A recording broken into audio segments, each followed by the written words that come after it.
We're here at Super Training Gym, the strongest gym in the West, and we're going to share with you today 2 assistance exercises that we did today. The first one that we did was with the bamboo bar. The bamboo bar is strong enough to hold about 230, 240 pounds, possibly even more. As you're trying to press the weights start to shake all over the place, and it forces your body to try to stabilize those weights. The interesting thing about it kind of seems like a circus trick in some ways, but the truth is the strongest people can move the bamboo bar the best.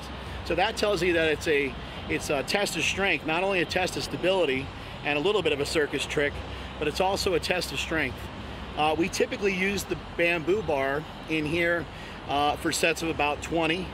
We'll sometimes use it on a max effort day, sometimes use it on a dynamic effort day. We will also use it in place of a main lift.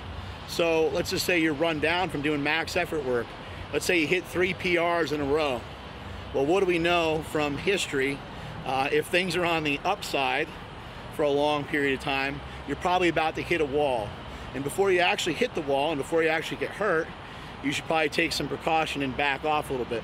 So something like the bamboo bar would be great. 4 sets of 25, really blow you up, get a lot of blood flow in there. If you're injured or you're hurt, you can utilize the bamboo bar to help flush some blood into the area. You can utilize multiple bands. You can utilize less stable bands, such as a mini band, and you can use a heavy kettlebell, and that creates just all kinds of mayhem.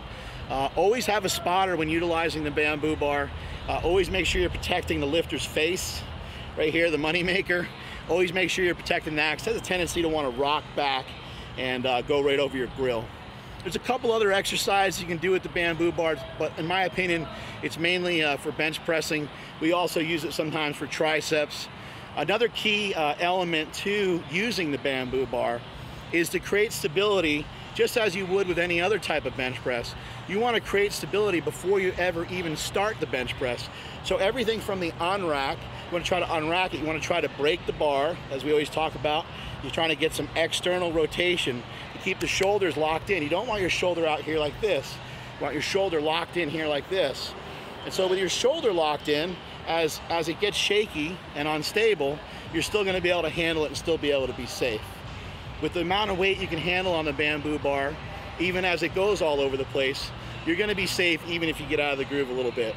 But you always want to practice good form, and you always want to try to touch the same spot over and over and over again. And that's going to teach you some motor pattern movements that will carry over into your big lifts. The other exercise we did is something that Josh Bryant has given me. Josh Bryant has showed me a chain, basically fly. Now, I've been powerlifting for years, and I no longer possess the ability to really flex like a bodybuilder. When I was a kid and I first started to work out, I kind of would, work on flexing my muscles on days that I wasn't working out, just because I liked the way they felt. So I'd, flex my right arm, flex my left arm. And as some of you might remember, that may have taken a long time to learn. Well, as a power lifter, you kind of lose sight of some of that. You're not really trying to flex the muscle, you're just trying to explode into the weight.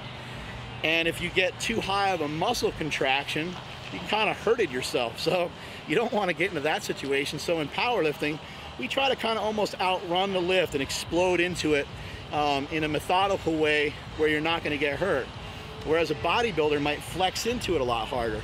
This exercise was awesome because as you're coming down with the chain, we used it on flat and incline. When we used it on the incline, the chains didn't really touch the ground, but the chains are kind of hitting your arms and hitting your elbows.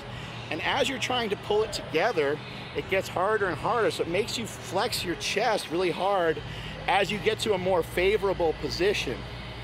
When you're out here, the chain weight is actually touching the ground a little bit. This is the worst position to be in, the least favorable position. This is the position that is the most vulnerable to the pecs and the shoulders. So as you go to bring it back in, when you're in a more favorable position, you can really flex hard, and we're trying to touch the knuckles together at the top and squeeze. So that was another great assistance movement. Add those assistance exercises to your lifts and watch your bench press go up.